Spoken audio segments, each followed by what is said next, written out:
So we're building our 60 by 40 building, and we did not get an architect to do the plans for the barndo that's in the back half of this 60 by 40 shop. I'm going to tell you how we came to this situation. It wasn't planned. What we found was really, really helpful. And I think this probably saved us about $6,000 or $7,000 based on the conversations that I did have with architects. By the way, if this is your first time here, welcome. If you're back again, welcome back. My name is Brandon. We are building a 60 by 40 barndo. We're currently about 80% done right now, and we're gonna probably be putting windows on this weekend. So be sure to follow along for all the updates and to see how the build goes. So looking at our building, this definitely did not go according to plan, which is totally okay. When you're building, you have to be flexible because things come up. So we started, left California in 2020. We found land pretty darn quick, closed in August of 2020, started building our road and things like that right away. Now we knew we wanted a steel building, and we wanted it for a few reasons. First, we were thinking, okay, we'll get this up in the fall. We'll have a shelter that we can have our kids play in. We're not gonna be able to finish out the inside yet. You know, we're gonna be building cash as we go. And so it'll be a good thing that we can have that gets up quickly and that we can build inside. That was the thought. Didn't happen at all like that. We actually bought the land, moved on to the land in December, and then the building was delayed because of supply chain issues. So building was delayed till mid-December. We started building end of January, got it completed mid-February. So things did not go according to plan whatsoever. The process of getting the building, though, was pretty darn straightforward. We worked with a company called Star State Steel. They were fantastic. Now, with steel buildings that come in prefab kits like this, the benefit is that they come engineered. So they come completely engineered for your location's wind requirements, as well as your location's snow requirements if you're in a spot with snow. So the beauty of steel buildings is that you have these large open areas that don't have spans. That don't have columns on these spans. So all of the interior structure, so all of the roof is supported by the interior beams and things. You don't need any additional structural items to keep this structure sound. So it's built for the snow ratings and the wind ratings that we need.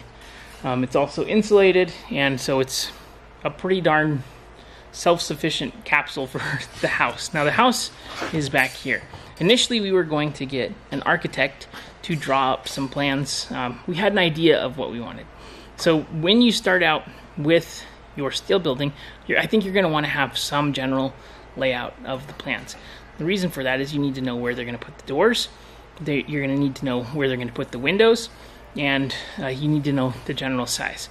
Now ours is 22 feet to the eaves. The reason why I chose 22 feet was so that we could have 10-foot ceilings downstairs and upstairs. Since this structure is basically all engineered and contained in here, this house structure in the back here doesn't have any structural significance whatsoever. It does make it actually stronger. We have a ton of beams going across it. We have a big microlam that goes through the middle of it. We've got all of our TJIs, which are actually called BCIs because it's from Boise Cascade. Having this back structure provides a lot of support. It doesn't have any bearing on the actual structure itself. So we needed this house structure to be able to basically support itself.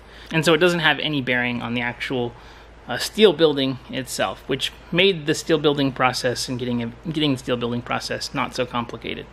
I will say though that you 100% need to know where you're going to be putting your windows and your doors, because they will put those in the right locations. So there's a program that's called Chief Architect, and it's what we used to design our whole house back here, our floor plan, get our plans and blueprints and everything.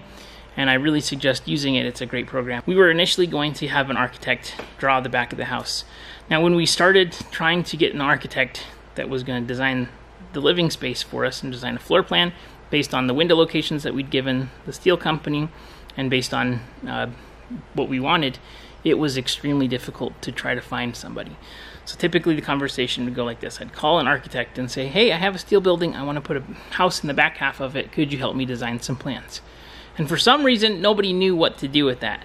They're like, well, what we initially do is a site plan, and we do drawings, and we do a drawing of the building and the area and the landscaping, and like they just were not understanding. I just wanted the back half of the house. So I called tons of architects trying to get somebody to help out, and nobody was able to help me. And I finally called this one guy in a big city that's closer to us, about an hour and a half away, and he said, hey, you should just design your own. You don't necessarily need a professional to do it. It sounds like the structure of your building is sound, it's engineered, and it's ready to go. So you're not going to be adding any, load-bearing walls. You're not going to be adding anything that's like ultra significant. You just need to make sure it's built to building codes. You could totally design it yourself. So that gave me the confidence that I needed. And I'm not saying that's what you should do, by the way. This is by no means advice for you. It's my story. And the county that we live in doesn't have any building requirements. The only permit you have to have is a septic permit, okay? So that's something that's important to note. Now, if we did have requirements, I could have submitted my plans to the city and got them approved, because with Chief Architect, it creates plans that are up to code. Everything in our house is up to code and actually above code. The building materials that we used are incredibly strong. The BCIs that we have are 2-inch wide BCIs on 16-inch. There's 12-inch tall, and they have a tremendous weight load rating. So I'll get into how we found that out and how we figured that out in just a second as well. So with Chief Architect, we were able to then create floor plans and blueprints and really get a feel for what things would look like. Once we had something, we'd mark it out on the floor and see what we thought about it. It's really hard to visualize what the space is going to look like once the walls and drywall is up, because you're just guessing, especially if you're not a person who can visualize things. My wife doesn't visualize things as well. She can see it once it's up, but she can't see it in her mind beforehand. So it was hard for her to know if she was making the right decision. There was virtual renderings inside of Chief Architect. That was also helpful, but the scale just looks kind of weird. So you're kind of guessing on what you think is going to work. Now, the house that we lived in before this was a 2,100 square foot house, and so we knew that we wanted to have about the same. A little bit more would be ideal.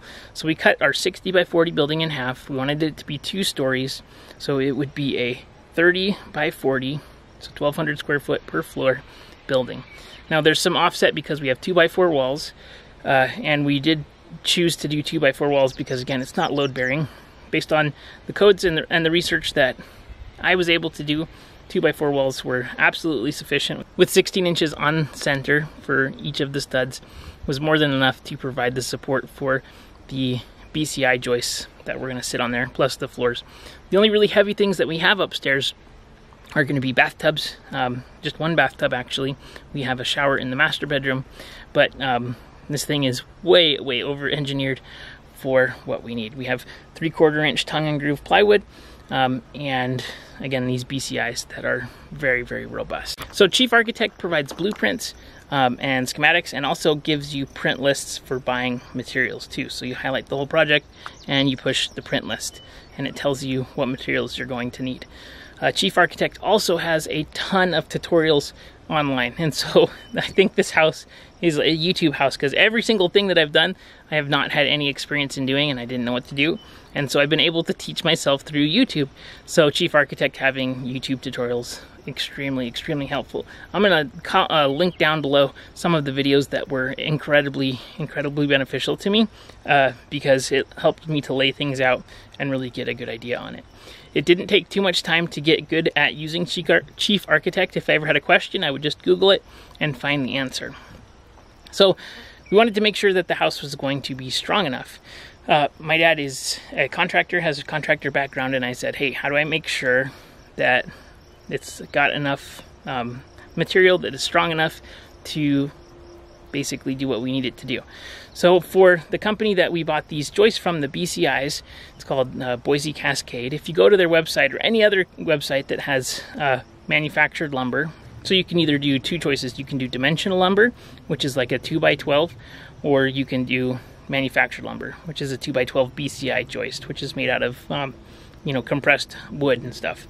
So the website Boise Cascade has all of their engineered schematics that you're going to have to look up. So for example, it's based on the spans that you have. So our longest span, for example, is 14 feet. That is unsupported. We have a huge joist running down the middle. It's a microlam joist running down the middle, and that gives us support. So all of our walls are extremely supported downstairs. We have our bathroom walls, we have our laundry room walls, we have our office walls downstairs, and then we have one span that's in our living room that is really the only open space. And there's nothing that's heavy above it. It's just my daughter's bedroom above that, and so it's not heavy at all for that space. And that being said, we chose to do a 2-inch wide BCI, which is way more than we would need for sure. But we just wanted to make sure that it was really overdone so that we never have issues with it, and that it was built, I think, really well. So that all being said, you have to be confident and comfortable with looking at the load requirements, doing load calculations, and figuring that out. And that's really not that difficult. You're going to want to make sure to probably consult somebody. I would consult the carpenter if I was you, if you don't have any experience in that, a general contractor or somebody, and really get a good feeling for what you need to include there. But once that's done, it tells you all of the things that you need to buy, whether it's 2x6s for your ceiling joists, and we did put 2x6s on the top, your 2x6s for your door joists, I'm sorry, your door jambs where you're doing load-bearing doors, or whatever it is that you're doing. There's so much information on YouTube. I'm going to post some videos down below that teach you how to frame things out. You can learn how to do all of this on YouTube. Obviously, it's going to take some time to learn how to do things. There's always the chance that you're going to mess up and need to redo things. But if you have the desire to learn how to do it, you can absolutely learn how to do it. That's what we did. So overall, the things that really saved us here was that the building itself, and this is, I think, a huge benefit of steel, is that it is all supported by the steel beams. It's not load bearing based on what's inside the house. So really solid steel frame, really solid framing inside, and I think it's probably the easiest solution for getting something done if you're trying to do it yourself like we did. That being said, it definitely was difficult to erect the steel building, especially because we had 22-foot eaves. I did a bunch of videos here that are in the playlist if you check out, should you try to build your own steel building, my biggest regrets with the steel building, and things like that. So if you have any questions, comments, you have any ideas for videos or questions, let me know down below. Happy to help out. Hope this was helpful for you. Be sure to subscribe, and see you on the next video.